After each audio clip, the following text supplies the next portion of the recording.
படிக்கும்போது ஒரு knowledge gain பண்ணிட்டு இன்னோவேட்டிவா ஒரு ரெடி பண்ணி ஸ்டார்ட் அப் வச்சவங்க. ஸோ அதனால அந்த பாயிண்ட் ஆஃப் வியூவும் இருக்கு. அதனால ஃபுல் அண்ட் ஃபுல் ஃபோக்கஸ் படிக்கணும்னுக்காக இன்னோவேட்டிவா திங்க் பண்ணுங்க. அந்த இன்னோவேட்டிவா திங்க் பண்றத இம்ப்ளிமெண்ட் பண்ணுங்க. அதை இம்ப்ளிமெண்ட் பண்ணி ஒரு ப்ராஜெக்டா கன்வெர்ட் பண்ணி ரெடி பண்ணணும். சரியா?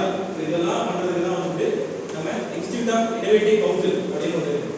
ஸோ இதில் ஒரு காம்படிஷன் நடக்கலாம். Each and every year conduct competition. So அதை நீங்கள் வந்து பார்ட்டிசிபேட் பண்ணலாம். அதுக்கும் ஃபண்ட் கொடுக்கணும். அது வந்து நான் கையில் காசு பண்ணுவாங்க கிடையாது. உன்னோட ப்ராஜெக்ட் சக்ஸஸ் ஆகுது, அவங்க படிச்சு பார்க்க முடியுது அப்படின்னு பட்சத்தில் உங்களுக்கு ஃபண்ட் ப்ரொவைட் பண்ணலாம். அதுக்கு நம்மளோட நாலேஜை கொஞ்சம் கொஞ்சமாக கெயின் பண்ணிக்கணும். நம்ம கையில் இருக்கவே இருக்கு மொபைல் ஃபோன். அதுவே மோர் தென் படிக்கிறத பற்றி சர்ச் பண்ணணும். நம்ம எதை பற்றி சர்ச் பண்ணுமோ அது ரிலேட்டடாக தான் கண்டென்ட் வரும். புரியுதா? வாட் எவர் இட் இஸ், யூடியூபாக இருந்தாலும் கூகுளாக இருந்தாலும் ஆட் வருது அப்படின்னா நம்ம என்ன சர்ச் பண்ணுமோ அது ரிலேட்டட் தான் வரும். இப்போ ஹெட்ஃபோன் வாங்கணும்னு சர்ச் பண்ணனா நீ வேற ஏதாவது பார்க்கும்போது ஹெட்ஃபோன் ரிலேட்டட் ஆட் வரும். ஓகேவா? ஸோ